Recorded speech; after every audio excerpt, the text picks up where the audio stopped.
Okay, we're good. Okay.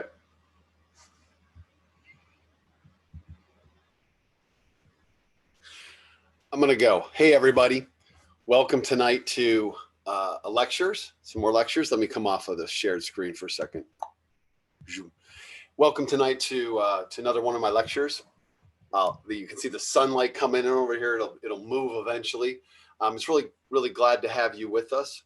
I'm David Domke, and this is a lecture that I'm delivering from my basement.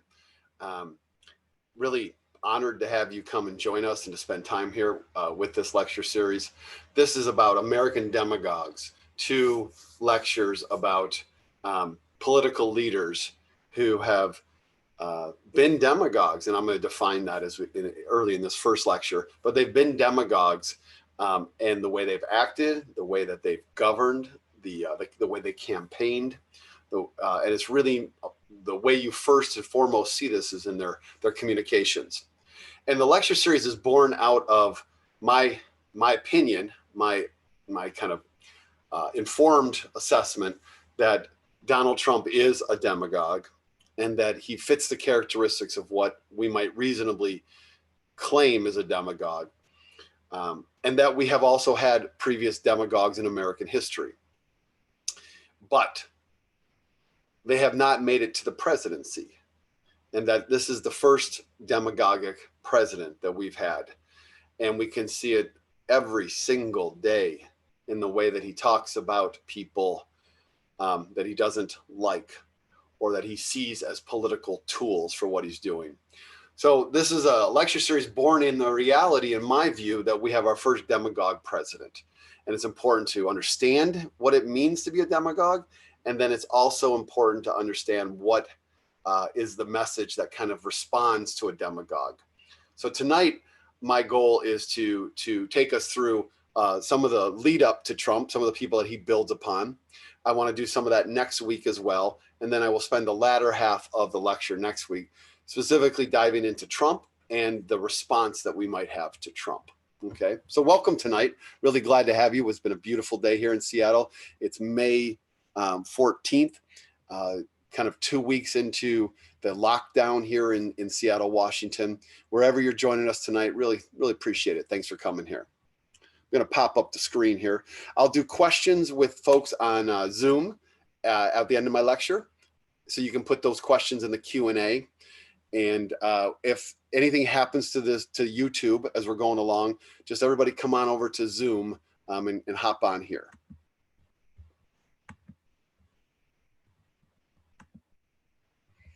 All right. So American demagogues. I want to start with what I call kind of a prologue.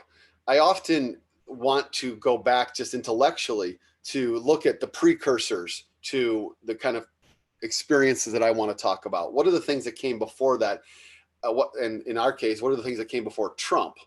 And that might be informative to us, or might give us some insight into how we might think about this entire body of analysis that I'm going to do. All right. And I want to go back to a very famous American writer, an American author, Sinclair Lewis. Sinclair Lewis was born in Minnesota, raised in the upper Midwest, wrote about kind of classic Americana stories, a fiction writer. And his most famous book was Main Street. But he often wrote about kind of the way that commoners worked against corruption. And he was very critical of kind of corrupt cronies that ran government and civic life. And he was kind of a champion of the underdog. In 1930, he won the Nobel Prize for Literature. And this was the first time that an American author had received this recognition, this honor. So Sinclair Lewis in 1930 is the first American writer to receive the Nobel Prize for Literature. All right, that makes him obviously a very well-known figure at the time, somebody that was very popular and really deeply respected. 5 years after winning the Nobel Prize, he writes a book called It Can't Happen Here, publishes it in 1935. It Can't Happen Here. And this is the book jacket cover. It Can't Happen Here What Will Happen When America Has a Dictator, a novel by Sinclair Lewis. Now, it's in the mid 1930s, so we have to understand the context by which Lewis is writing. In Europe, Europe is in the throes of a deep march to war. Uh, Anti-Semitism is rampant and being invoked and acted upon. Totalitarianism, dictators moving up around the globe in a number of powerful places. So this is the context in which he writes this book, and the here is America. It can't happen here is the title of the book. And this is the book jacket description from the book. A vain, outlandish, anti-immigrant, fear-mongering demagogue runs for president of the United States and wins. Sinclair Lewis's chilling 1935 bestseller is the story of Buzz Windrop, who promises poor, angry voters that he will make America proud and prosperous once more, but takes the country down a far darker path. As the new regime slides into authoritarianism, newspaper editor Doremus Jessup can't believe it will last. But is he right?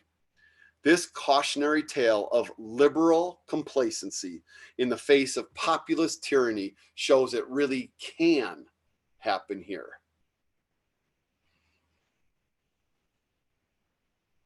Now, this is like a pretty close to home kind of thing to read, that book jacket.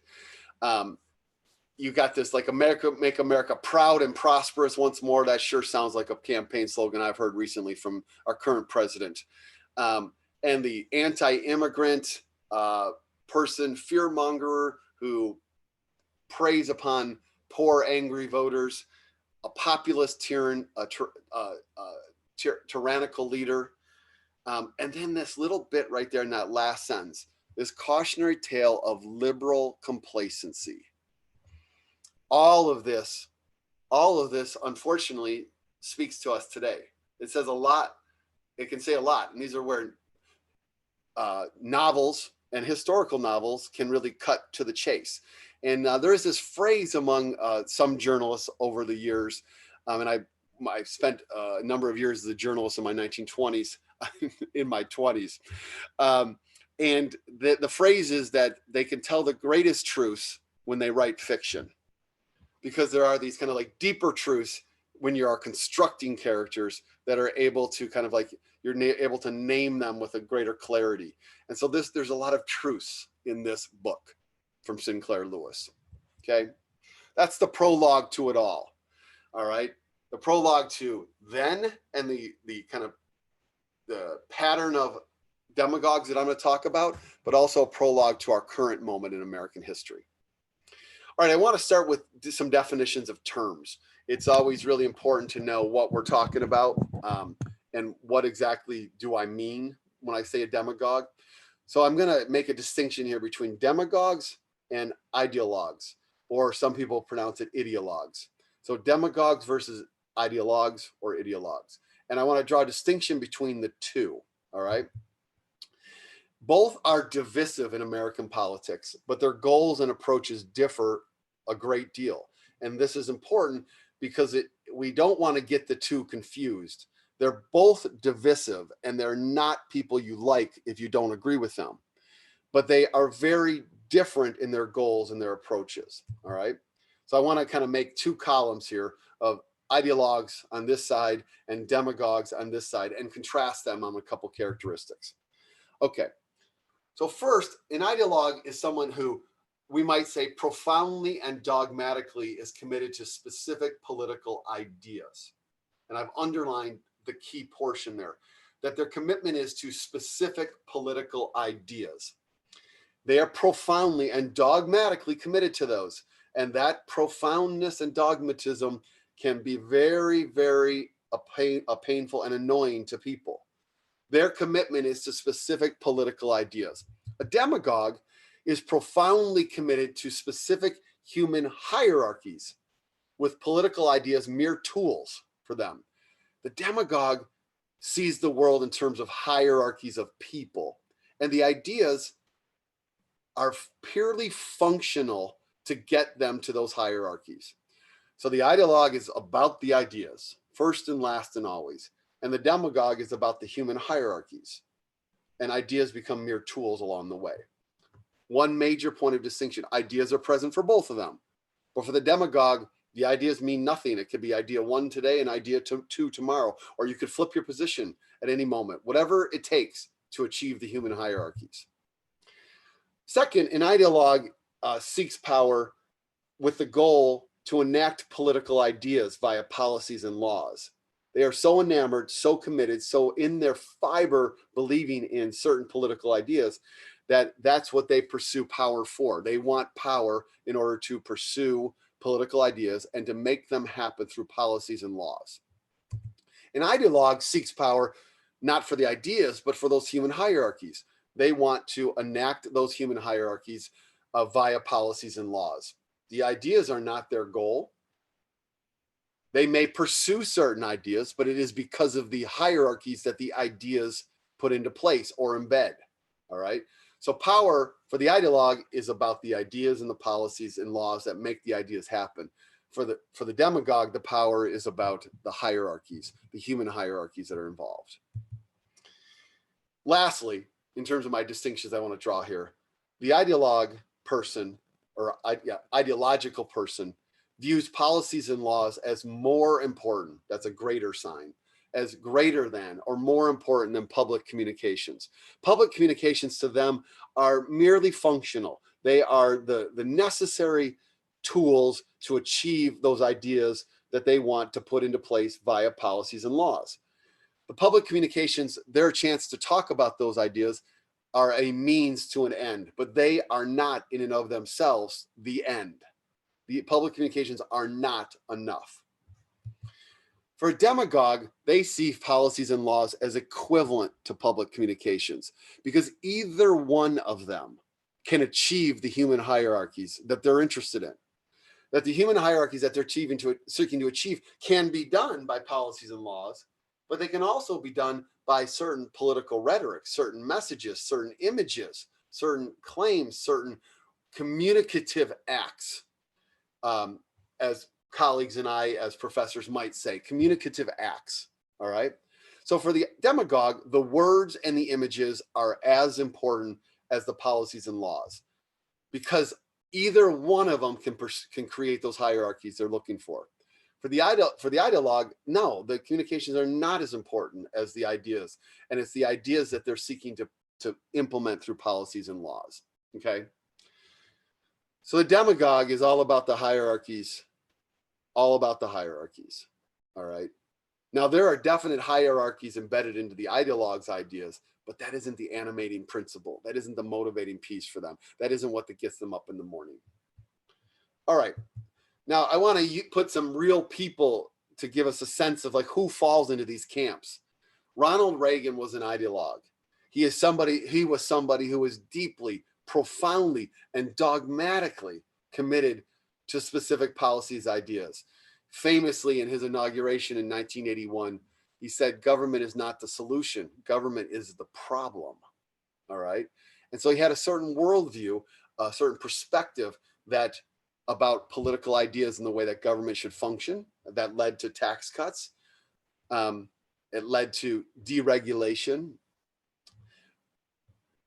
It was those ideas that animated Reagan. Okay. Now there are hierarchies embedded in those, no question. But those ideas, that was the goal, and that's what he fought for as a politician. Ted Cruz is another example on the Republican side. You can see I have them in red, both of them, Reagan and Cruz, as examples of Republicans who are ideologues. Cruz was an ideologue and is an ideologue too. He shut down the government in 2013 because he wanted to get rid of and prevent the possibility of Obamacare, the Affordable Care Act. So committed to that idea that he was willing to shut down the government. Now, Ted Cruz is, without a doubt, annoying and not popular and divisive. Lindsey Graham, before something happened to him, famously said about Ted Cruz that there could be a murder on the floor of the Senate of Ted Cruz, and you could have all the senators in the chamber at the time, and none of them would testify as an eyewitness because of the dislike of Ted Cruz. All right. So Cruz is deeply disliked. In fact, this is what drew so much liberal attention against him in Beto O'Rourke's campaign in 2018. But he's an ideologue. He's not a demagogue. He isn't fundamentally every single day pushing certain human hierarchies. He's committed to ideas, and those ideas have consequences. But he's not profoundly day one, day two, the demagogue. There is some really interesting partnerships that Cruz has built in the U.S. Congress with Alexandria Ocasio-Cortez, Kirsten Gillibrand. These is not the act of a demagogue. Okay, it's an act of an ideologue for sure. So on the Republican side, here's some ideologues. All right, there are some examples. But lest we think for a moment that the Democrats don't have these kind of people, that'd be foolish. All right, the Democrats have ideologues too and have long had them. So here's a couple examples. Franklin Delano Roosevelt, FDR, and Lyndon Johnson were both ideologues. The New Deal is an ideological endeavor. It's entirely committed to certain ideas. All right. And LBJ had this notion of the Great Society, this profound set of ideas about anti-poverty, about civil rights, about even opening up kind of immigration laws in this country. So both of them were deep ideologues. They weren't demagogues, although there's moments in their policies that are clearly racist and have hierarchies to them. Sexism, without question. But they weren't demagogues. They were deeply committed to certain ideas, ideologues.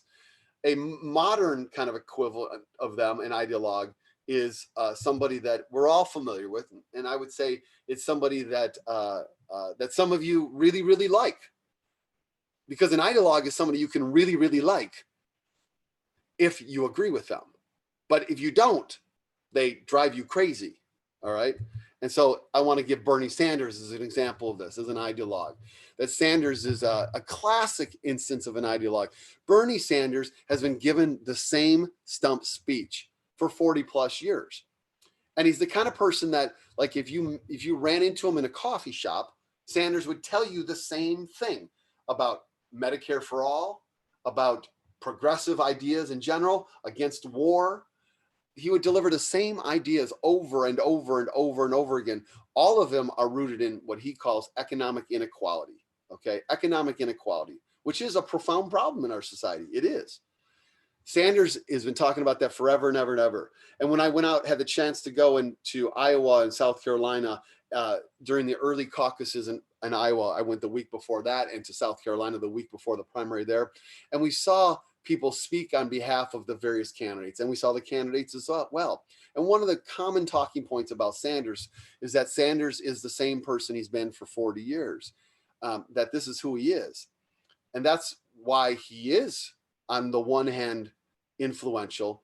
And it is also why, on the other hand, his level of influence is bounded at a certain level, because he hasn't evolved over time. No matter what, though, he's an ideologue. And if you agree with what he's got to say, he's a hero. And if you disagree with him, he annoys the hell out of you. All right? He is definitely the kind of person that if you ran into him in a coffee shop, you would talk to him for about 5 minutes and you would be done with the conversation. As normal human beings are 5 minutes into a conversation at a coffee shop. And you'd say, like, I'll see you later. Nice to see you, Bernie. And Bernie would follow you out the door. And he would be still talking to you as you were walking out. Because that's what an ideologue does. They are so profoundly and dogmatically committed to their ideas that they believe if they just keep telling you and telling you and telling you, that you'll come on board with them. Okay? So there are heroes that I have who are ideologues. And then there are an awful lot of politicians who I don't agree with, that I really am bothered by, who are ideologues. This lecture series, these two lectures, are not about ideologues, but I think it's important to recognize not to get these confused with demagogues. Demagogues are profoundly, from the sun coming up to the sun setting, about certain human hierarchies. And they really don't care about the ideas. Whatever idea will get them to that hierarchy is fine for them. They can go any way that you want to go, as long as they get to the outcomes they're looking for in terms of dominance and in terms of power, which is what they seek with those hierarchies. Okay.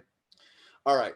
So let's start to talk a little bit about American demagogues. because we've had our share. And I don't intend in this lecture, these 2 lectures, to hit them all. I'm going to talk about a couple of the more famous and influential ones. All right. Let's get to understand what a demagogue looks like. Like what do they look like in their kind of natural habitat? If you saw them out in nature, you'd be like, there's a demagogue. There's a demagogue. So I want to identify a couple key traits that come with what we might call a demagogic person. Okay. First, they engage in vilification. They target specific groups as the problem. That there are particular groups in society that are identified as the problem. They tend to be others, put that word in quote, other people who fall outside of the dominant kind of majority power of society. And they target them and they point to them and they use them as scapegoats and they vilify them over and over and over and over again. Okay. Second, they engage in fear mongering. They claim that the nation and our morality is at grave peril, existential peril, that we've never seen anything so bad, that we should be fearful.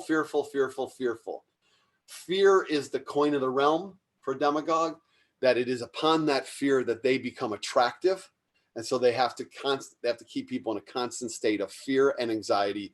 And if you begin to become comfortable, they will conjure up and create more possibilities for fear. They will create problems. Third, a demagogue is revelatory. They claim to have special insights that no one else has. Everybody else are idiots. It is the demagogue who is the brilliant one, who has the insights, the intelligence that others do not have. So they claim to be, almost spiritual in this sense, that they have special insights, and anybody else does not know as much as them. And were anybody else to claim to know more than them, then they will get vilified. Okay. Like, for example, let's say you're a public health specialist and you know an awful lot about pandemics and novel coronaviruses, and you know a lot. In fact, you're one of the most learned specialists in the world about this. But still, in the demagogue's mind, you do not know more about that thing, that coronavirus, than they do. They have special insights in their view. Okay. Fourth, the demagogue is a populist individual. They whatever they are in their hearts, who knows what they are inside their hearts. But what they do is they claim to stand for the forgotten and the ignored. They always position themselves as the champion of the little person. They're the ones that are going to fight on behalf of the forgotten and the ignored. This is the way they position themselves. It doesn't really matter if they have any alignment at all with the forgotten, the ignored, or if they have any history of ever caring about such individuals. The truth matters nothing here. This is about the way in which they position themselves. So they vilify others. They engage in fear mongering and constant anxiety producing. They claim special insights. They position themselves as fighting for the little person, the commoners. And then lastly, they're performers. It's always about them. It's the demagogue show 24/7. It's always, always, always about them. And the moment it starts to not be about them, they will do something to make it be about them. They're like the teenager who's got to have the center stage all the time. And the moment they're off stage, they go and start making noise so that it's still about them. These are 5 characteristics that we might identify as the characteristics that help us to identify, that help us to understand when we would see a demagogue. It's somebody who engages in these characteristics: vilification, fear-mongering, revelation, claims of revelation, claims of populism, and definitely performative elements.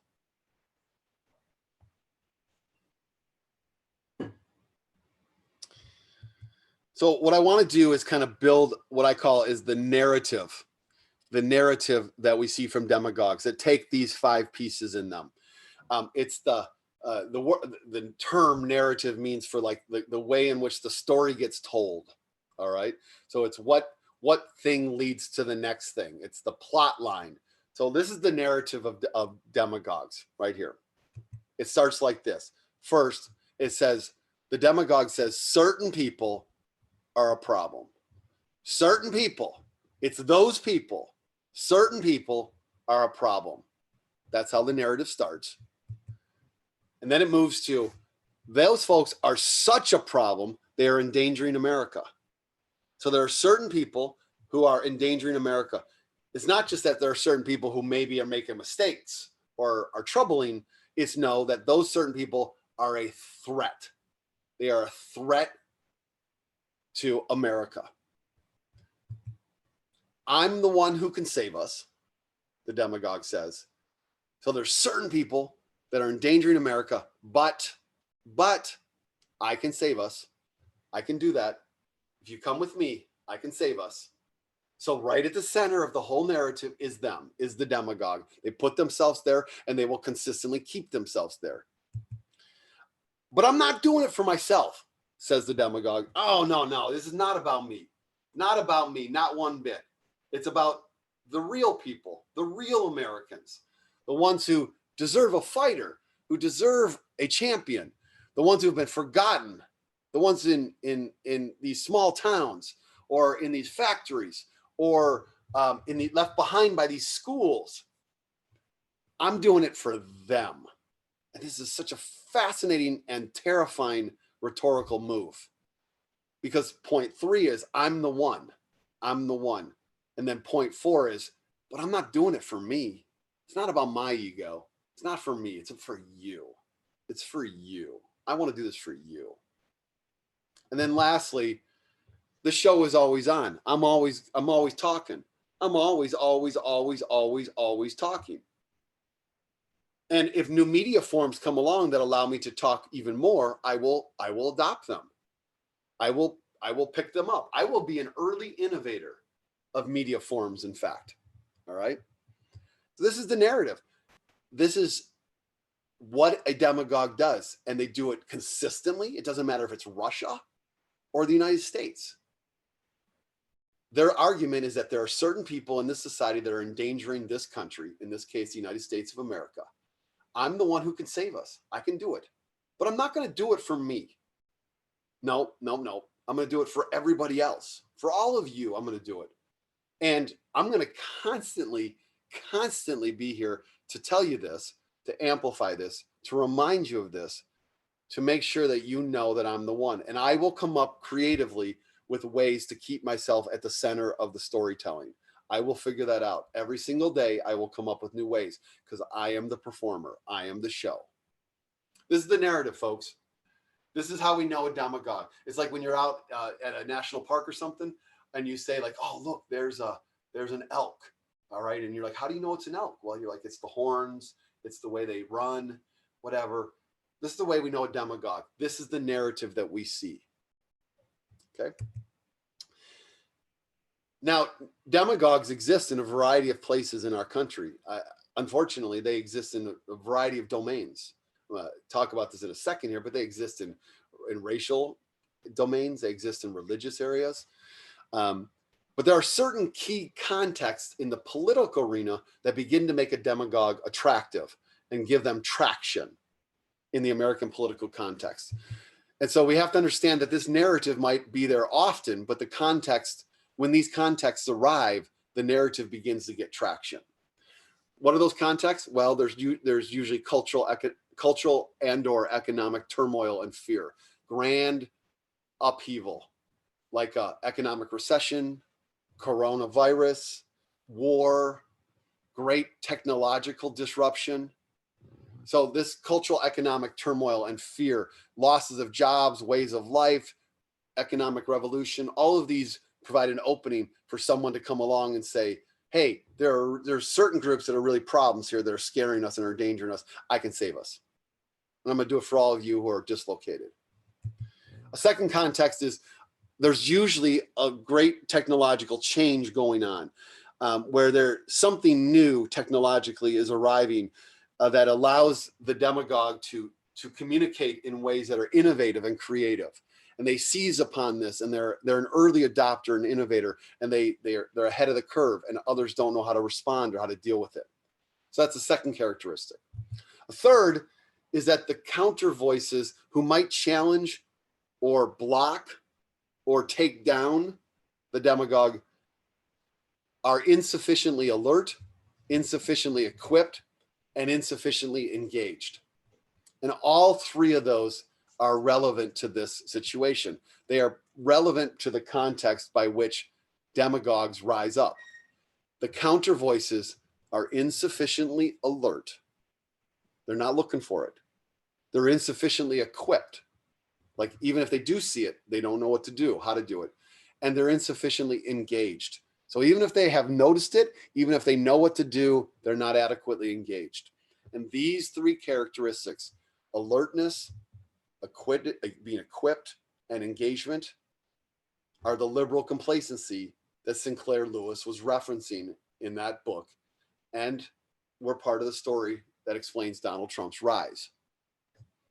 And then lastly, the key context that matters is that this charismatic performer person who is exhibiting kind of demagogic tendencies somehow, some way gets mainstream political cred. They somehow get like brought into the political arena, and they begin to get kind of stamped with this sense of like, you have a place here in the political arena.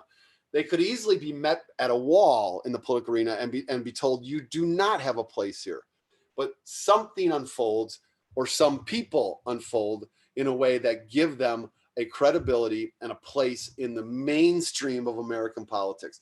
They like leap over the Great Wall of China kind of thing. They go all the way over the wall, and they're on the other side now in the mainstream, and they've got more than a foothold. They got a place in the kind of arena. So the narrative on the bottom, matched by these moments of these kinds of contexts, when they come together, it creates this possibility of a perfect storm. All right. And so let me say this as a last bit of this kind of opening foundational part. There are demagogues in our racial arena. We can think of them, the David Dukes, the Louis Farrakhans, the anti-Semitic kind of folks that we see across the internet. There are religious demagogues. Unfortunately, we've seen these in American history, and they've led sometimes to tragedy. And then there are conspiracy demagogues, folks who like Alex Jones, who runs the website InfoWars, and makes these arguments, these claims that mass shootings didn't really happen, and makes all these horrible, horrible things said that just aren't true, that are about conspiracies, supposedly that there's these puppets behind the scene that are faking us all out in this. So these demagogues exist in these, I'm not going to call them pockets, I'm going to call them domains, in these domains in American life. All right. But that's not mainstream American politics. Those are what we'll call kind of distinct public spaces. And unfortunately, but it is part of the strength of the American kind of credo, is that in a culture of free speech and technological innovation and this kind of entrepreneurialism, that anybody who can win in the marketplace of ideas gets to compete there and have a foothold. The reality is that those demagogues are always going to be present. You're never going to get rid of them. And we'd have to be a different society to get rid of those folks. Okay, but they are bracketed. They reside in certain kind of what we'll call cultural neighborhoods, and they live within those, and they are terrible and very dangerous and damaging within those neighborhoods. But that isn't the mainstream politics neighborhood, which is much, much larger. Like the mainstream politics is, like, to continue this metaphor, isn't a neighborhood. It's like a major, major metropolitan area, like the size of New York. All right. What happens if you get bounced into the national political space and you get certain credibility in the mainstream political space, and you function in a demagogic way, then you're no longer boundaried by fences around you in those distinct public spaces. Now you get to speak to what we could call the mass public, the entire broader American public. You get to do that. And when you do that, you begin to function in a different way. You begin to get reactions that are different than the reactions you get in those distinct publics. You get people who disagree with you and challenge you. But you also, if those folks are not sufficiently alert, equipped, and engaged, you might run right over them, and you might begin to be attractive to people because you've gotten the stamp of credibility. You've got your foot in the door. And so people are like, I'm going to kind of listen to this person. Just going to give them a listen and see what happens, see what I learn from them. All right. That's what happens in mainstream politics when you run for president and start to get some public support. All of a sudden, you're not this fringe individual. You're starting to get stamped as a mainstream political person. And that's part of the story of Donald Trump. Donald Trump could have been stopped. He could have been stopped way, way back at the beginning. But he wasn't. And the reality is that he got cred. And then once he got cred, he began to get listened to in new ways by the mass public. Enough so that the guy is now our president, which really is a mind-boggling reality.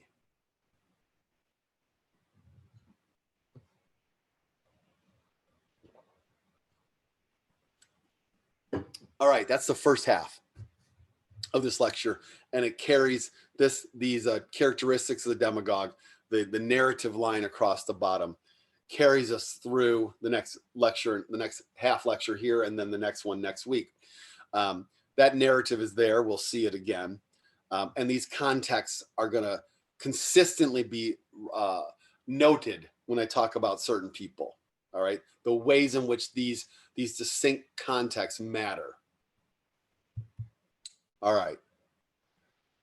So let's think about national politics in the United States. And I can start at one end, kind of 2020, 2019, 2020 over here, and think about the reality of like, what are the steps that got us to here, okay, in the national political arena? What got us to here? And how far back should I go, and who should I focus on, and what are the contexts among the cluster of contexts that I matter should I think about?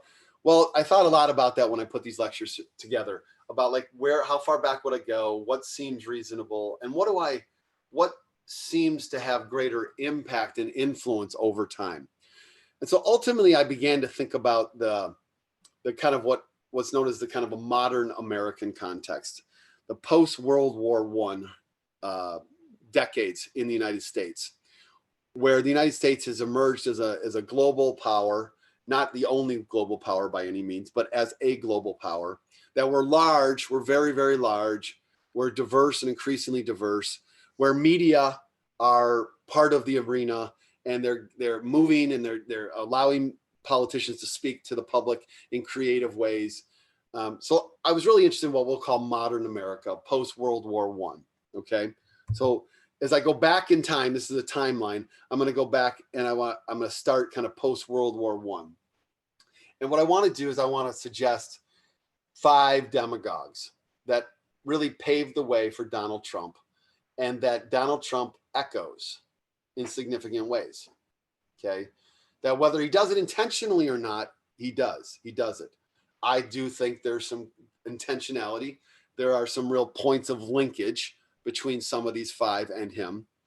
But I also think that demagogues kind of know their own. And so there are intuitive elements that they just gravitate towards that puts them in the same kind of camp. It's like great athletes find great athletes. There's a phrase that a former student of mine delivered to me one time. He's a really good basketball player, and he was telling me about this special secret game that he plays at once a week in this little gymnasium that you have to knock like a certain way on the door to get let into the gymnasium to play, and you have to show up at a certain time. And I said, how did you ever find out about this? And he said, well, somebody else who who I play with, we were playing some other games and they invited me to it. And I said, well, what's the criteria by which you get selected for this game? And he said, look, Domke, game recognizes game. And what that means is like talent recognizes talent of the same. All right. And so demagogues recognize game with each other. So I think that Trump just kind of, they understood each other, these folks that I'm going to reference, and that there is this common ground that they have. All right. So I'm going to go back to kind of World War I and move my way forward. And there's 5 that I want to talk about. And I'm going to start in 1928. Okay. With the first demagogue. I want to talk about 2 demagogues tonight, 3 more next time, and then Trump next time. Okay. 1928. And what's the context in this era? All right. Well, the context includes the presence of radio and film for the first time. We create this term called broadcasting, and radio is broadcasting. You're broadly casting out your message.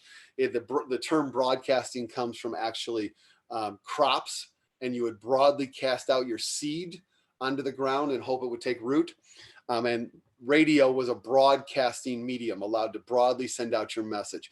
Film, shortly after radio it gets introduced, radio becomes a phenomenon, kind of a mass phenomenon in the early 1920s in this country. Film becomes a mass phenomenon in the late 1920s and into the early 1930s. And film becomes this mass media as well. Messages beginning to be created and used for manipulative approaches, for manipulative goals. So the technological revolutions are here. All right. Second, there's enormous economic inequality in this period that eventually is magnified in the stock market crash. In the 1920s, the roaring 20s, was tremendous economic inequality across racial lines, whites versus everybody else, but also tremendous economic inequality within white populations. So when you look at the kind of current economic inequality in this country, which is at the all-time high, if you use a whole series of kind of different ways to measure economic inequality. The next period that's closest in economic inequality on many of those measures is the 1920s. All right. Third, we have Jim Crow in this era, this deeply racist, embedded racism of our society that was certainly present throughout the South, but also informed so many practices in the North, real estate, housing practices, education, school systems, general social practices. So Jim Crow was the kind of essence of the country. And there's this really great book titled Southern Nation, which is a book about how the United States didn't change the South changed the United States, all right, over time.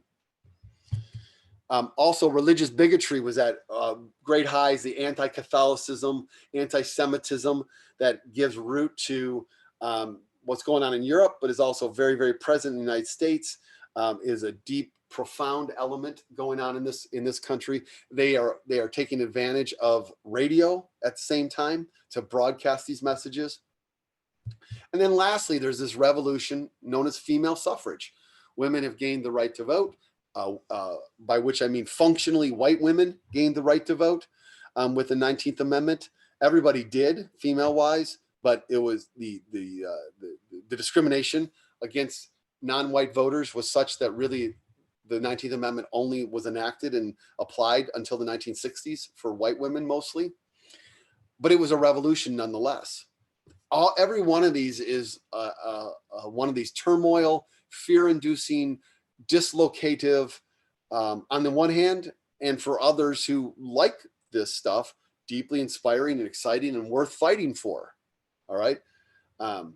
So it was complicated. It was anxiety producing, perfect for a demagogue to come along.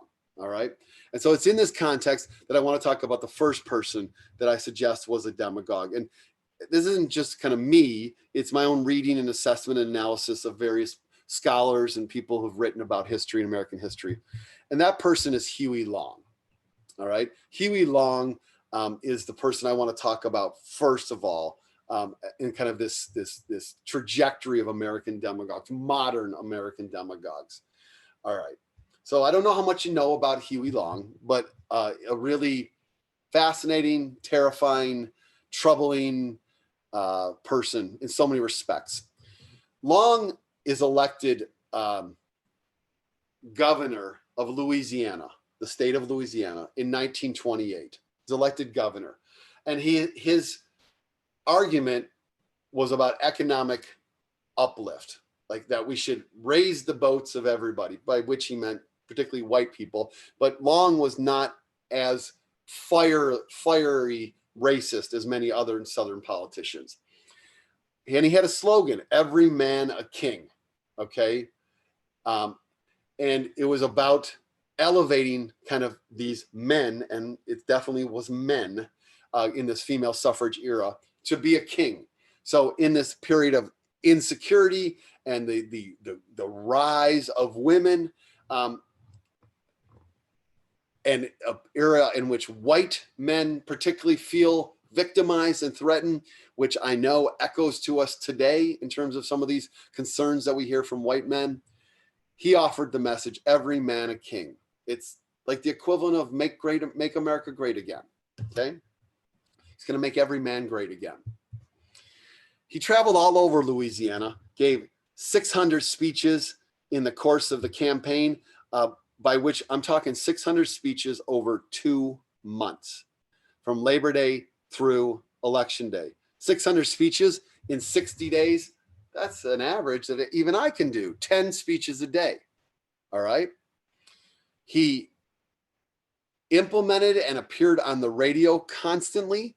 He created flyers, posted them everywhere, had his campaign put up everywhere. Even had a song that he wrote personally that he would sing about the every man a king worldview that he had. He was a showman. He was a performer.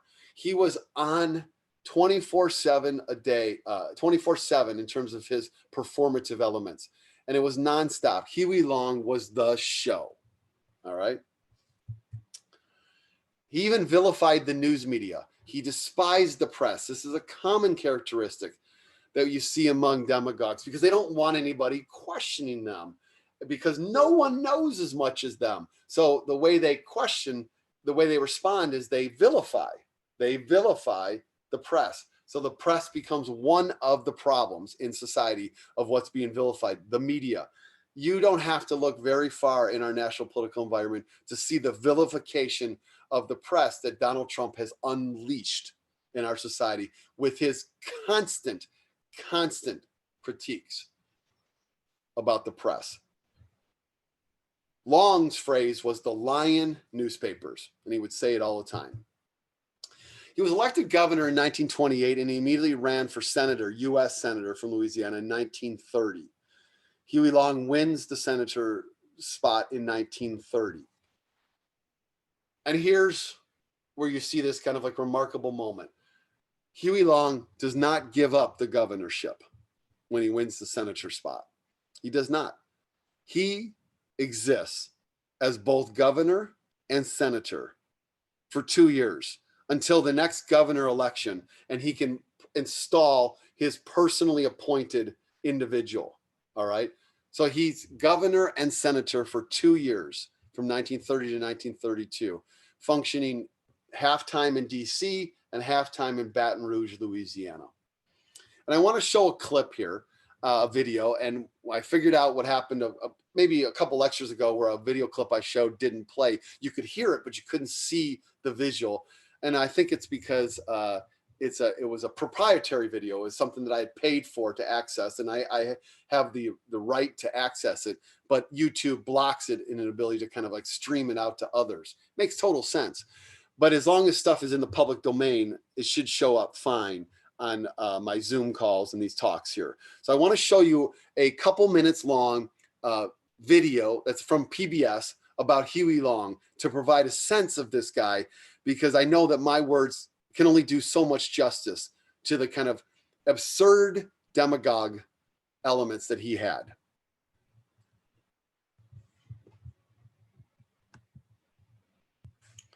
All right.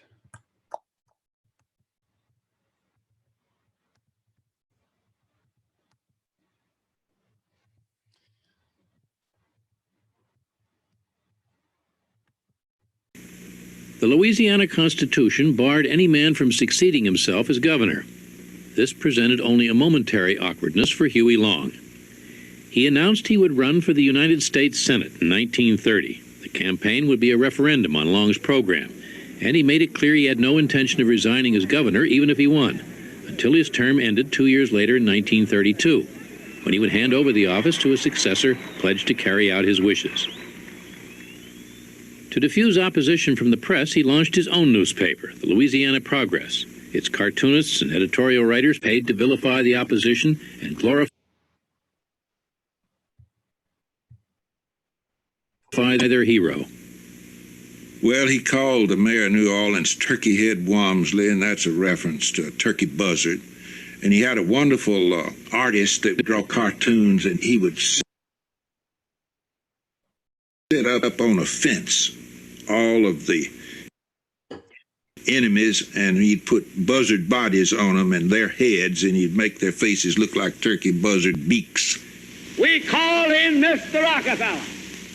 Huey was a mudslinger, a genius at invective and a master of abuse. He could make a nickname fast and he could make it stick. Names like Whistlebritches Richter, Shinola Phelps, Feather Duster Ransdell, and Colonel Bow Wow Ewing, as well as a barnyard of trough feeders, buzzard brains, hogs, pigs, and shoats.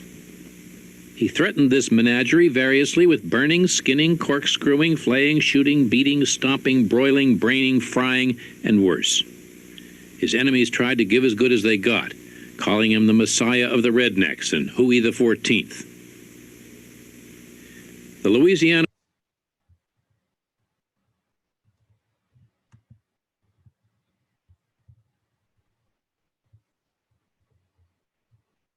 Progress was delivered by state police cars to every parish.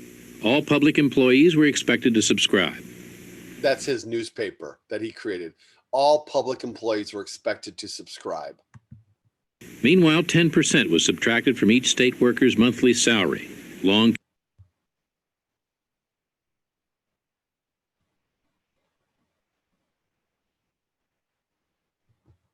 kept the proceeds in a chest he called the deduct box. From this reserve of hard cash, Huey... Oh, man. Let's give it a second here to kind of like get ready. So he's governor and senator at the same time. He's taking money from everybody, expecting 10% from everybody who's on the payroll, the government payroll. Everybody's expected to subscribe to his newspaper.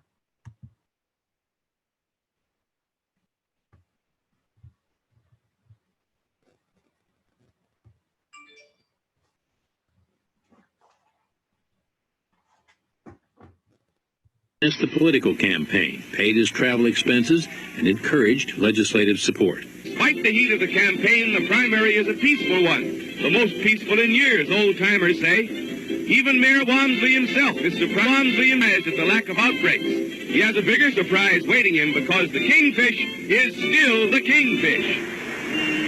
On Election Day, Long carried 53 of the 64 parishes in the state.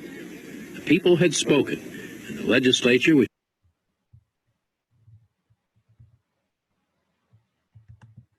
53 of the 64 parishes in the state. The people had spoken, and the legislature, which had once tried to impeach him, now had to listen. Long did not plan to parishes in the state. The people had spoken, and the legislature, which had once tried to impeach him, now had to listen. Long did not... So did you hear that? A legislature that tried to impeach him now had to listen.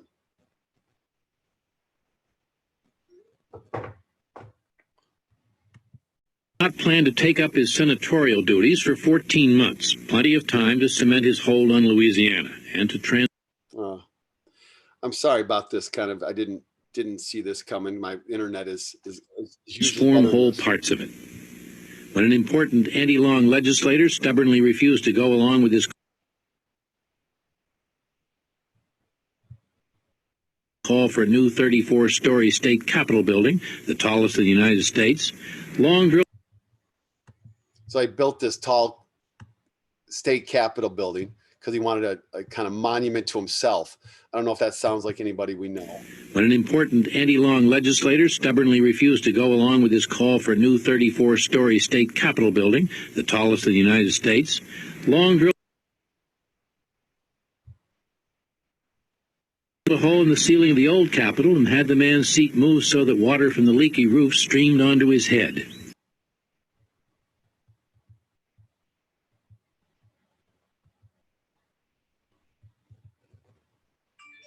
Well, I'm going to stop this video. It's unfortunate. Well, actually, now it's kind of jumping ahead. Okay. The new building went up.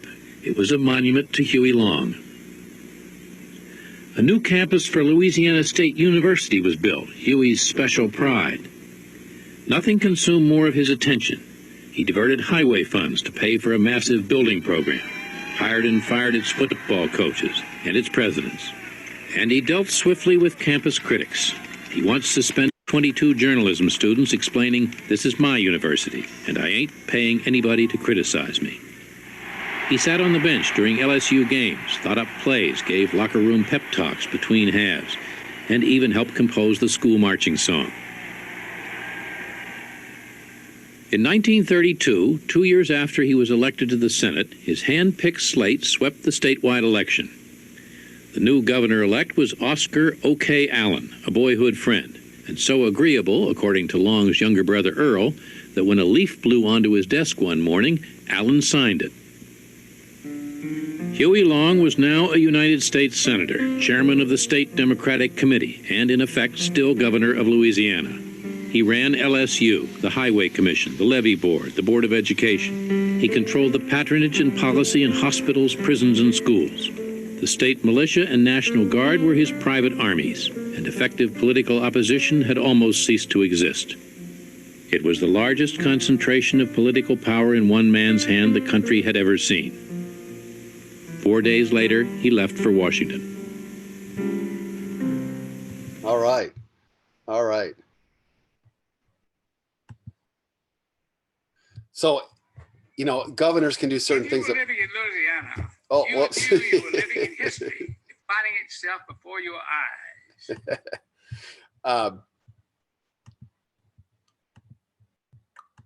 That was a video like just automatically played on YouTube after the one I was showing there.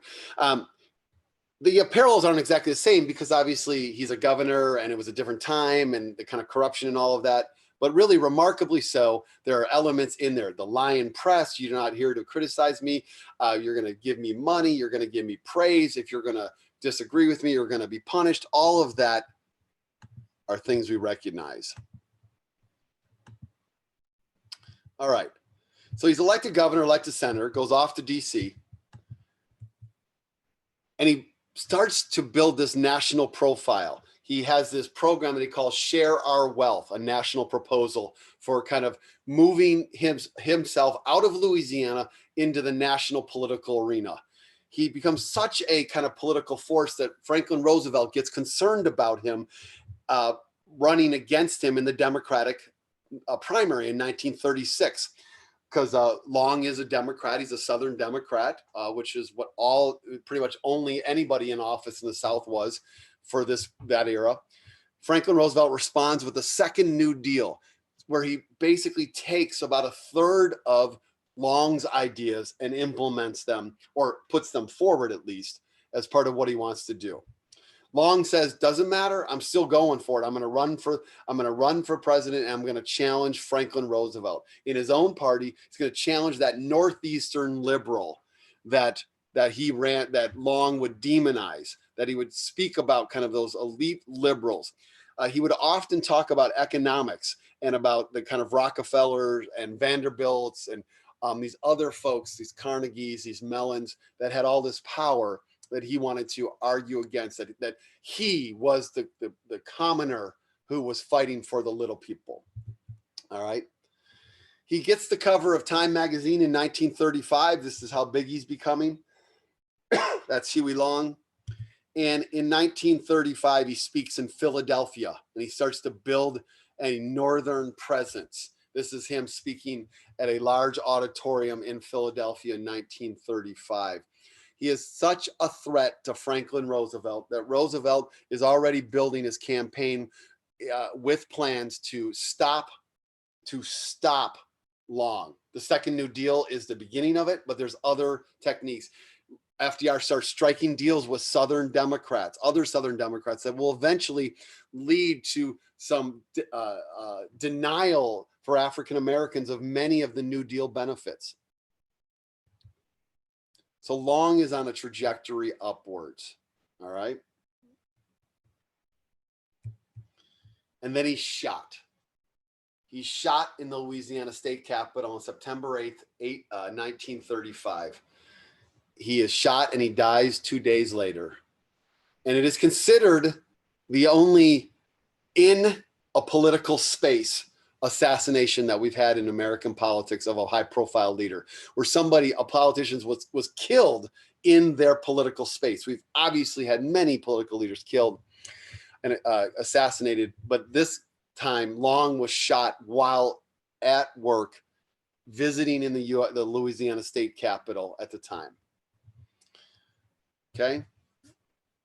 The Nation, the magazine, which is still around and still very important and probably read by some chunk of the folks listening to this lecture, wrote this about Huey Long after he died.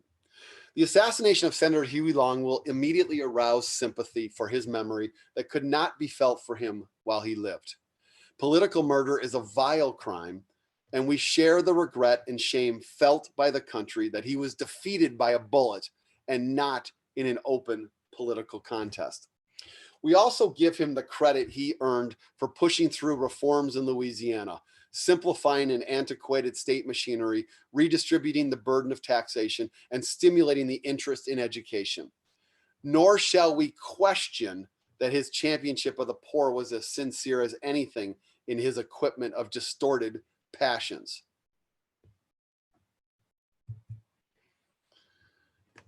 Giving him every advantage of sympathetic consideration does not, however, raise him to the status of martyr. Huey Long was America's first dictator. His was a little dictatorship in domain, but it was grim and vengeful in spirit, and it was a sensational challenge to democracy. His death undoubtedly means troubled times in Louisiana. Nationally, however, the political situation is simplified.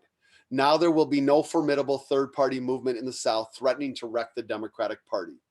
With the death of Long, the field of demagoguery is left to Father Coughlin, of whom one need be much less afraid. Coughlin was an anti-Catholic, anti-Semitic preacher on the radio. And he was boundaried in that space, not in politics, but in that religious space. Very influential, but not running for the presidency. Long was going to run for the presidency. He was a demagogue. And a couple years after Long dies, a Gallup poll that's done in Louisiana finds that 2/3 of Louisianans said that Long was good for Louisiana and that his loss has been not good for Louisiana. He was very popular, and who knows what would have happened had he not been shot and killed in the Louisiana Capitol in 1935. Okay. All right, just 1 second here.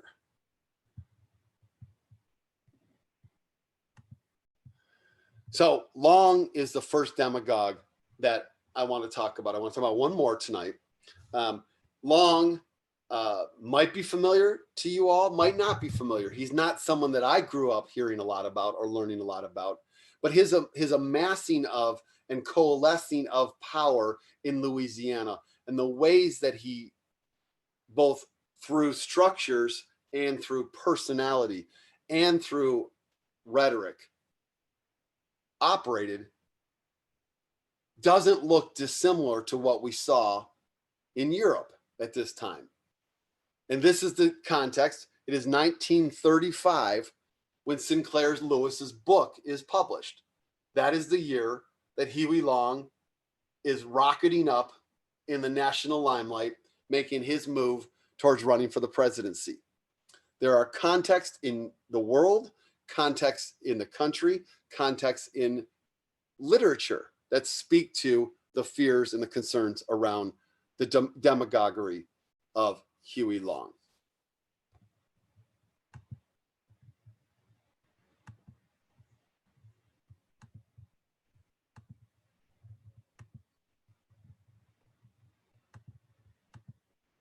All right.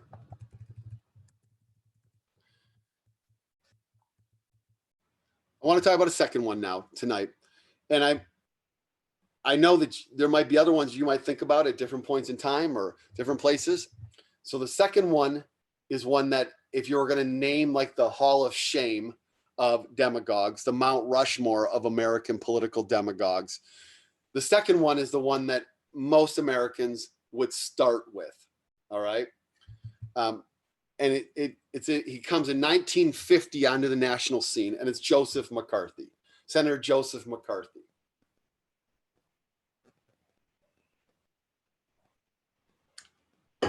And in true demagogic fashion, McCarthy has this story that becomes his narrative for why he should be the one who can lead us to a better place.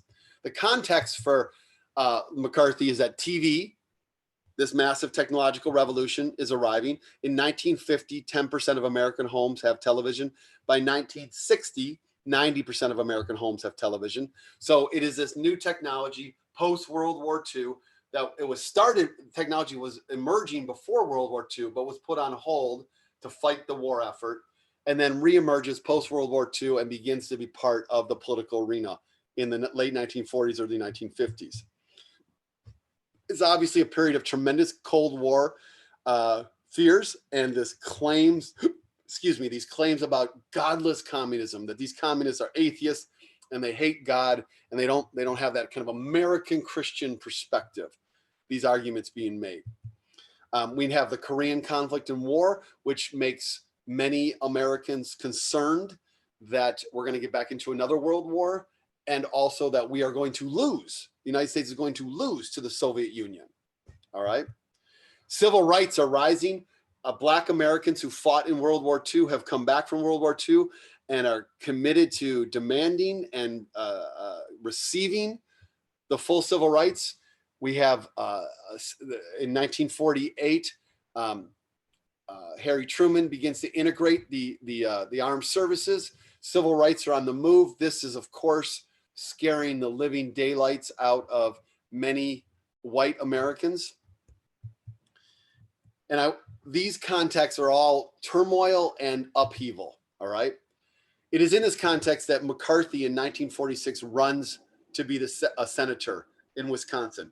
And McCarthy runs in the Republican Party in Wisconsin. And Wisconsin has always been this state in which there's the yin and the yang of American politics. There are kind of two sides of the kind of political space, and they've been often in tension with one another.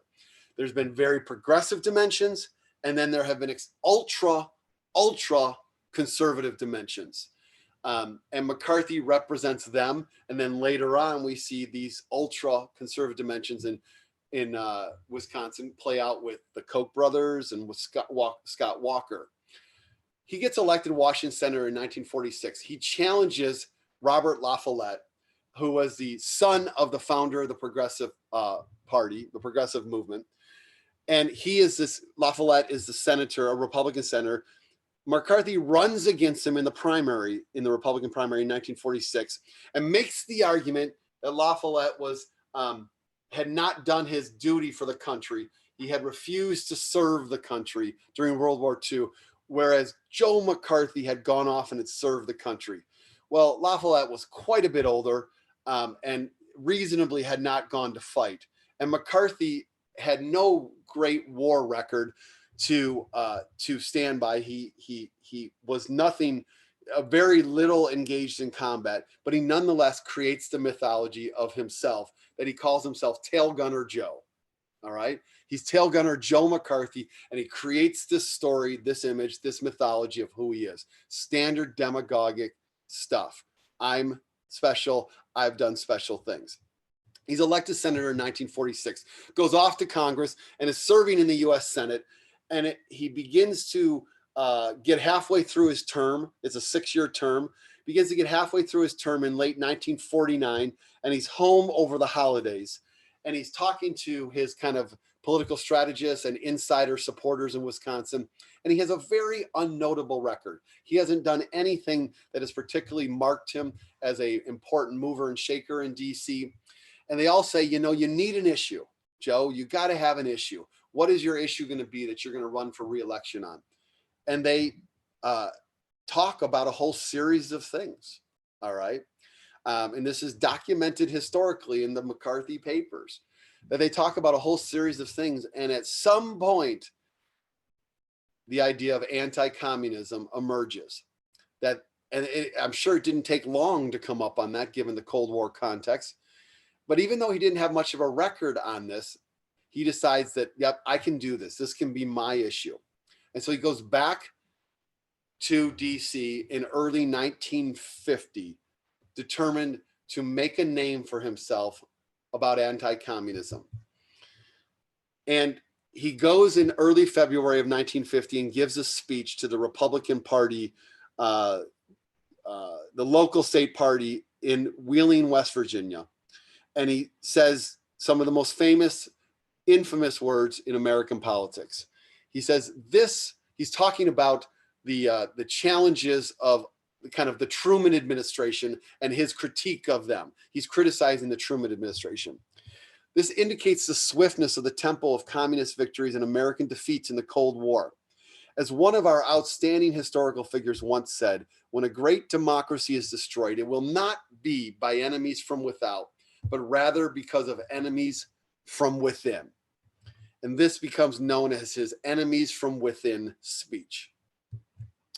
He goes on, the reason why we find ourselves in a position of impotency, and I think that is, let me just stop for a second. It's such an interesting word that he's using this, playing on these kind of gendered norms, all right? The reason why we find ourselves in a position of impotency is not because our only powerful potential enemy has sent men to invade our shores, but rather because of the traitorous actions of those who have been treated so well by this nation. It has not been the less fortunate or members of minority groups who have been traitorous to this nation, but rather those who have had all the benefits that the wealthiest nation on earth has had to offer. The finest homes, the finest college education, and the finest jobs in government. This is glaringly true in the State Department. There, the bright young men who are born with silver spoons in their mouths are the ones who have been most traitorous. Last bit. I have here, he raised up, in my hand, a list of 205, a list of names that were made known to the Secretary of State as being members of the Communist Party and who nevertheless are still working and shaping policy in the U.S. State Department. McCarthy gives this speech in Wheeling, West Virginia. Certainly not a hotbed for media attention in Wheeling, West Virginia. But this claim that he makes is so bold, so potentially scandalous, by a sitting U.S. senator, that it gets attention. And McCarthy smells it and feels it like a demagogue does, and recognizes that indeed he has hit a hot button, that this claim of these traitors in the State Department is something that he can run on, that he can take with him and get attention to. And so he does. And he begins to deliver speech after speech where he makes similar claims. And he refuses to give this sheets of paper that he had. He refuses to give them to the press. And he says, look, this is information I have. You'll all hear in due time. But I'm the one who knows. I know. I've got the list. All right. And the press begins to follow him. And he begins to go on radio. And he begins to go on television. And his targets are not only communists, but homosexuals in government, arguing that people who are gay are national security risks because their sexuality could be held against them, and they could be blackmailed into not wanting that information to be shared with others. And so he links together this anti-communism crusade with a anti-homosexuality crusade as well. And I want to show you one really short Joe McCarthy clip just to give you a sense of him. It's at the 1952 Republican convention. So it's not like he has been marginalized by any means. He's speaking at the national convention, the convention that Dwight Eisenhower will be nominated at.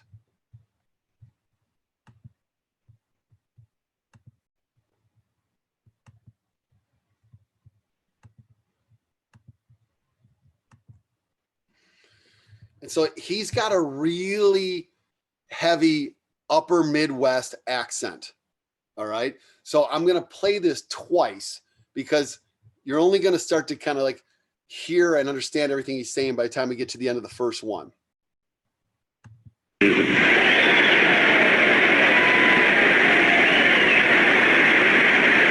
One communist on the faculty of one university is one communist too many.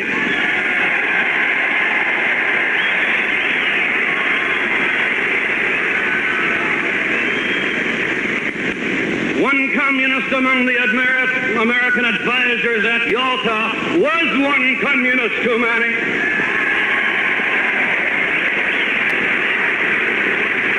And even if there were only one communist in the State Department, even if there were only one communist in the State Department, that would still be one communist too many.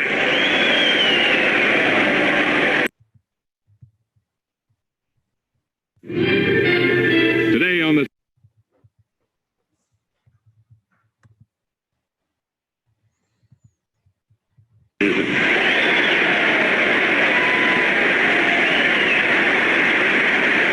One communist on the faculty of one university is one communist too many.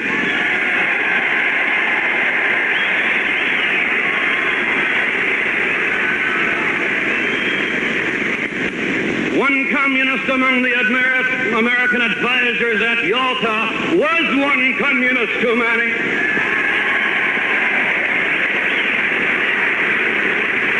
And even if there were only one communist in the State Department, even if there were only one communist in the State Department, that would still be one communist too many.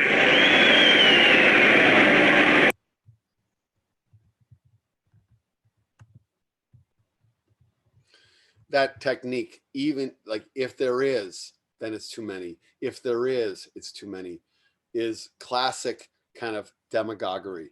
I don't know. Some people say there are communists on the faculty. Some people say that the Obama administration did this or Joe Biden did that. Some say, and the McCarthyism came home here in Washington State.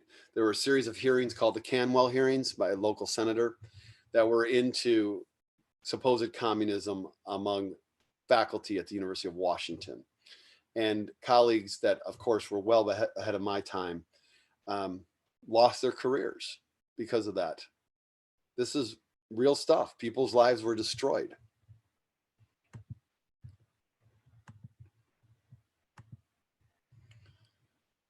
Okay, last couple minutes here. McCarthy goes up and he gets this platform and he goes to a national rocket ship. All right, gets all this attention. The news media rode the tsunami. News media love nothing more than this kind of stuff. This demagogic claims, wow, that sells the papers and draws the ratings. And then in 1950, while he's in the middle of his first kind of year of this, a crusade, there is a voice. There's a voice that is a voice in the wilderness at the time, but it is a voice that we must note and cherish in American history because of the courage that it took. Margaret Chase Smith was the only female senator. Margaret Chase Smith from Maine was the first congresswoman in the House of Representatives in U.S. history, having one office. Her husband had served, he had died. She had run for his seat in Maine in the early 1940s and had been elected, and then had been subsequently elected several times in the House of Representatives. She ran for the Senate in 1948 and was elected. She's the only female in the US Senate in 1950. And she gives a speech where she's critical of Joe McCarthy. And I want to read just a portion of that speech.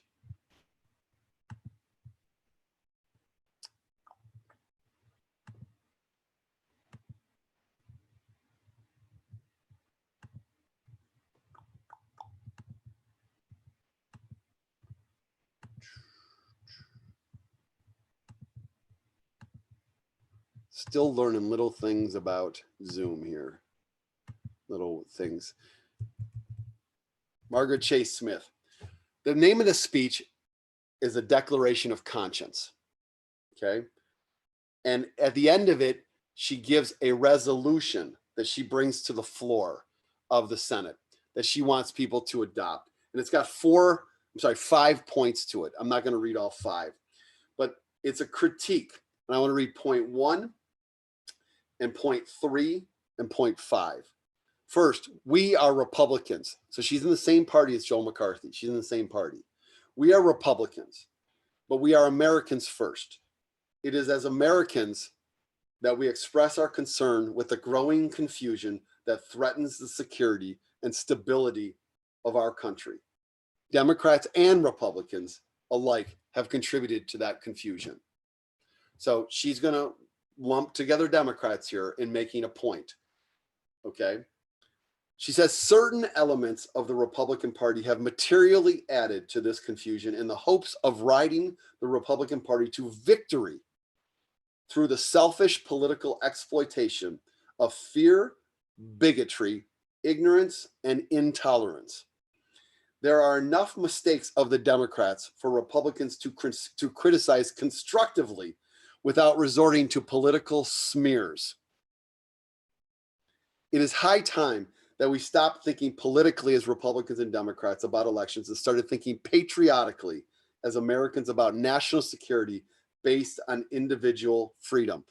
It is high time that we all stopped being tools and victims of totalitarian techniques that if continued here unchecked, will surely end what we have come to cherish as the American way of life. She puts this forward. It's a speech. I can't even imagine the courage that it took to deliver this, putting her own career at stake as a woman and the criticism that she was going to face in the 1950s for doing this. In 1951, Joe McCarthy hires Roy Cohn, who's a lawyer. Hires Cohn because he likes Cohn, and Cohn is somebody that he has seen operate in political circles and is brutal. He's ruthless, and he's going to become kind of the hatchet man, the man who does the dirty work for Joe McCarthy. And the two of them ride together, and they ride strong and they ride high for the next couple of years, taking down people in the political arena. McCarthy and Cohn, kind of these buddies. It's like a buddy film, a bad buddy film. And they ride high all the way until the mid-1954 election period, when McCarthy has these hearings before the U.S. Army, where they're arguing with him about whether there are communists in the U.S. Army or not. And it is in that moment, in that time, in which the famous kind of takedown of McCarthy occurs. It occurs in a 30-minute news story that famous journalist Edward R. Murrow puts together. And Murrow does a 30-minute show called See It Now. And Murrow is a tremendous journalist in the American kind of pantheon, in the Hall of Fame of journalists. He did make one mistake. When he chose a college, he chose Washington State University instead of the University of Washington. But, we'll look past that. Today they have the Edward R. Murrow College of Communication, and rightfully so. But Murrow does a 30-minute show in 1954, and he finishes that show with this clip. And this is going to bring us to the end of this lecture here.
Wait, if you sell life insurance and annuities, you cannot afford to miss this video. Hey, Tom Hegna here. I've spoken all over.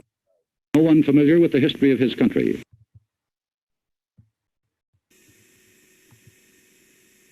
Earlier, the senator asked, upon what meat does this our Caesar feed? Had he looked 3 lines... This is the conclusion of this broadcast, and he's referring to McCarthy, that senator. Earlier in Shakespeare's Caesar, he would have found this line, which is not altogether inappropriate. The fault, dear Brutus, is not in our stars, but in ourselves. No one familiar with the history of his country can deny that congressional committees are useful. It is necessary to investigate before legislating. But the line between investigating and persecuting is a very fine one, and the junior senator from Wisconsin has stepped over it repeatedly. His primary achievement has been in confusing the public mind as between the internal and the external threats of communism. We must not confuse dissent with disloyalty. We must remember always that accusation is not proof, and that conviction depends upon evidence and due process of law. We will not walk in fear one of another.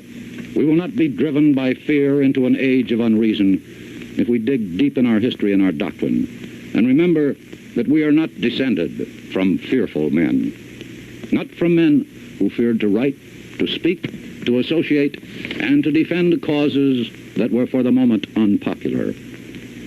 This is no time for men who oppose Senator McCarthy's methods to keep silent, or for those who approve. We can deny our heritage and our history, but we cannot escape responsibility for the result. There is no way for a citizen of a republic to abdicate his responsibilities.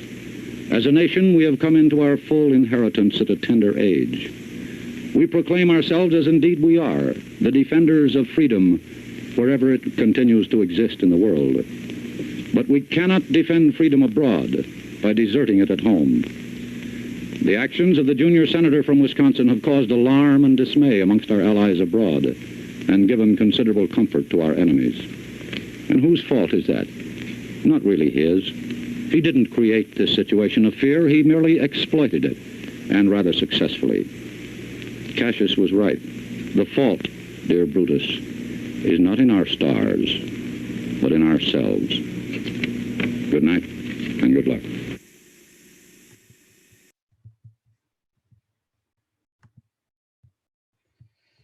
That Murrow show is not the beginning of the end, but the end.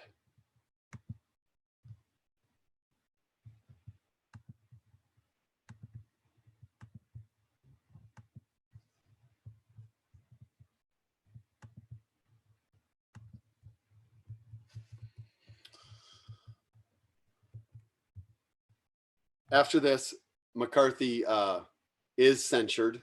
The ideas that Chase Smith had put forward in 1950 are eventually put into a censure in the Senate, and he's censured. And that is like the kind of highest level of humiliation for U.S. senators, to be censured. And he is, and he resigns from the Senate, and he dies in 1957 as an alcoholic, a broken man.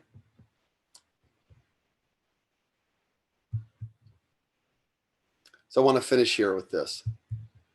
So Long ran on economic issues.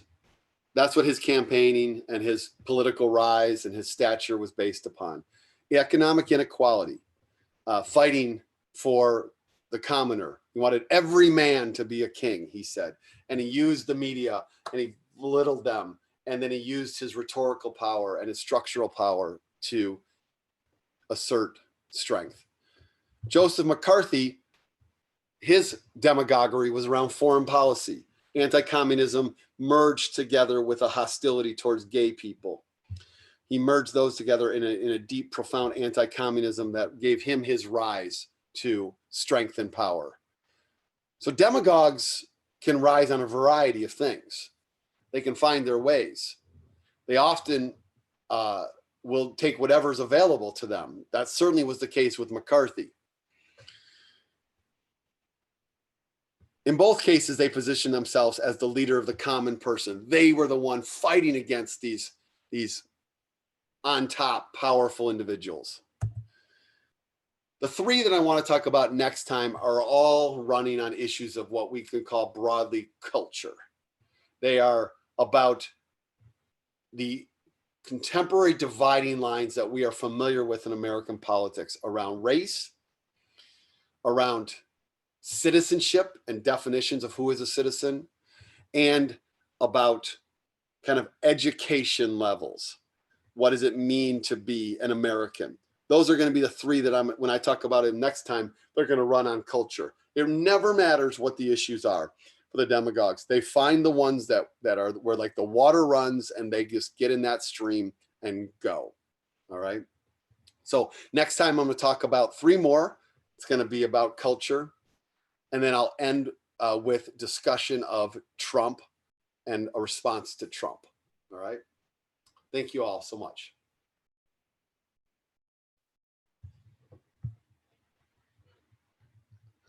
All right, let's see some.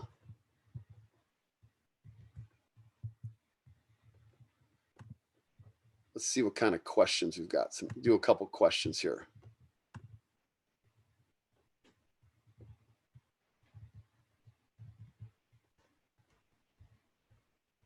Oh, yeah, you're right, Richard. I misspoke. That Father Coughlin was a Catholic and he was anti-Semitic, not anti-Catholic. That was just a mistake on my part. Father Coughlin was anti-Semitic. He was Father Catholic.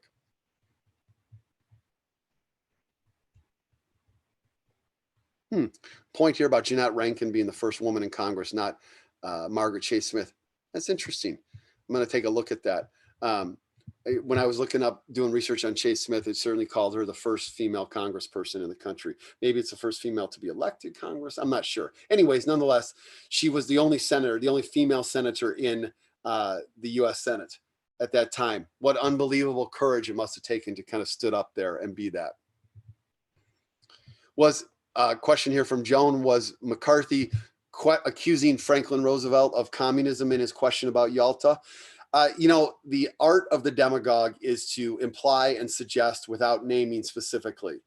And so was he suggesting that Franklin Roosevelt? Well, he was certainly suggesting that there were people in the Yalta delegation that were communists. So he was certainly suggesting that the administration was tainted, and thus Truman, who was part of that last Roosevelt administration, and was, you know, there in terms of the post-war process, was kind of the legacy taker that kind of carried forward that taint of anti-communism.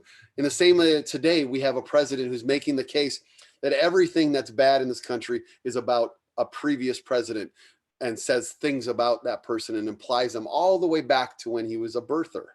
All right. A couple questions in here about Trump. I'm going to leave Trump to next time. Okay. Was William Jennings Bryan an ideologue?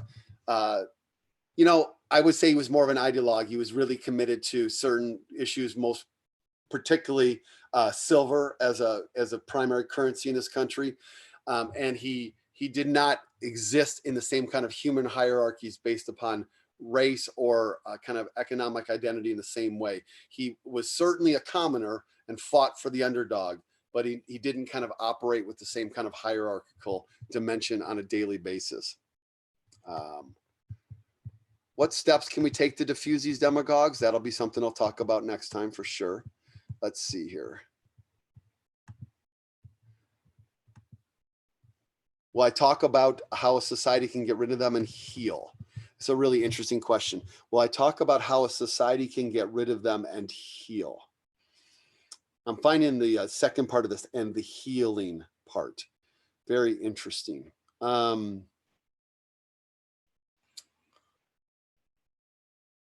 Healing is a hard thing. We got to get through the reality of it and deal with the pain before the healing can occur. I think that, yes, there will be some healing discussion in what I'll talk about next time, because healing has to begin with a kind of stopping the pain, a staunching the blood flow. And And part of the way that I'm going to talk about responding to Trump is to invoke our better selves, our best selves, and to call us to our highest ideals, even though they are ones that we've never hit as a country, but to call us to them. So I think that I think I will talk about healing, but I will talk mostly when I talk about Trump about the message that it takes to stop Trump. Doesn't guarantee anything, but it puts forward a message that we need to have in order to kind of see Trump in its full bigotry. All right. Who killed Huey Long, and was there a specific reason? It was a political opponent. This is why it's partly seen as an assassination. It was somebody who deeply disagreed with Long about his politics and gained entree to the Senate, to the Capitol floor. Long was there testifying and being part of a discussion in the state legislature. And it was somebody who gained entree to the floor because they were a colleague and a supporter of another member of the legislature. Otherwise, that person would not have been able to get into the floor. So it was seen as a political assassination because it was primarily about political disagreements. I don't have the name of the individual. Who are the next three? Jesse. You gotta wait. Jesse. Here's a question, a statement, and I will. I think I'll respond to this, and this might be the last one I'll take on. Jesse, you're going to have to wait. This is the statement that Lyndon Johnson wasn't really an ideologue, but a power broker. Civil rights wasn't so much for civil rights as a power chip. And then the person says, thoughts, like asking me for my thoughts. You know, I don't agree with that. I have read a lot about Johnson and have spent a lot of time in the 1960s with the civil rights movement and the way that they interacted with Johnson. And Johnson was a deeply flawed human being, very insecure, and lied through his teeth on many, many things. But I believe that he came to a place around civil rights that even though he was racist, that he still believed in the journey towards civil rights and the willingness to fight for civil rights, that ultimately that became part of what he saw was right in the world. When you read a couple of his speeches, and I've read every major presidential speech from Franklin Roosevelt through George W. Bush and into most of Obama's, there are some speeches that LBJ gives that are remarkably moralistic about being on the right side of hate, of race and history. So I believe it wasn't a power broken chip for him. In fact, it cost him a lot of power around civil rights. It gained support among Northerners, but once he was reelected in 1964, the issue for him he didn't need to worry about that. The Vietnam was becoming such a big deal. He could have just focused on that. So I believe that he meant it, that he thought it. And when you look at so many things he did in the Great Society, they were long shots, but I think that he pursued them because he thought it was right. This doesn't in any way absolve him of all the horrible things that he did and the racism that was part of his life. But I think that it wasn't merely about a chip, a political chip. Yeah, good question here. Last question here. I'm going to guess this might be from Kathy. Didn't the Long family have a stranglehold on Louisiana politics for decades after Huey Long died? How long does it take to eliminate the legacy of a demagogue? On the first part, yes, absolutely. The Long family had a stranglehold in American politics. Huey Jr. Follows in his father's footsteps and serves for a long time, I think until the 1970s. I'm not positive on that, but for a long time in the state legislature and then in the Congress. How long does it take to eliminate the legacy of a demagogue? I don't know if you ever actually eliminate the legacy of a demagogue.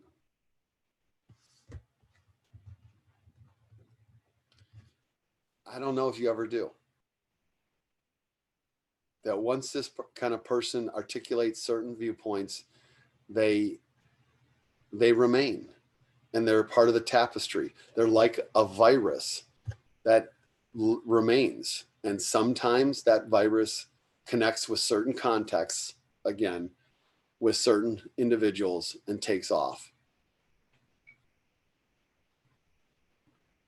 I don't think we can understand Trump as Trump by himself. We can't. That's why I did this lecture series, or why I even thought about putting it together, is because we have to understand Trump stands in a jet stream that comes before him, and that jet stream is a set of legacies. So we bear, all of us alive will bear the responsibility forever in American history and world history that Trump has contributed, that Trump got elected, that he contributes to those who come after us. I don't think you ever get rid of the legacy and the kind of sustaining impact of a demagogue. It doesn't mean you can't change and diminish it, but it's there. It remains part of the fabric.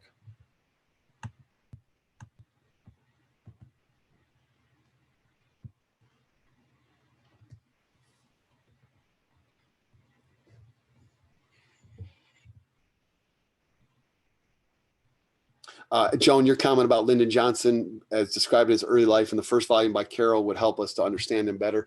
I totally agree with you that the way in which he was raised and the things that he fought for, to me, all helped me to understand why I believe that he did really fight for those pieces. He was raised in the most poorest place in this country and had to fight for everything he had. And even when you look at the Higher Education Act that he passes, and a series of other great society initiatives, it really speaks to somebody who flawed, deeply, deeply flawed, but I think believes those things. I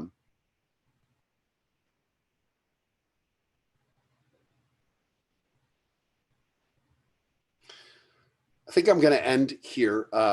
Some of you are commenting about some of the stuff that McCarthy and Long did.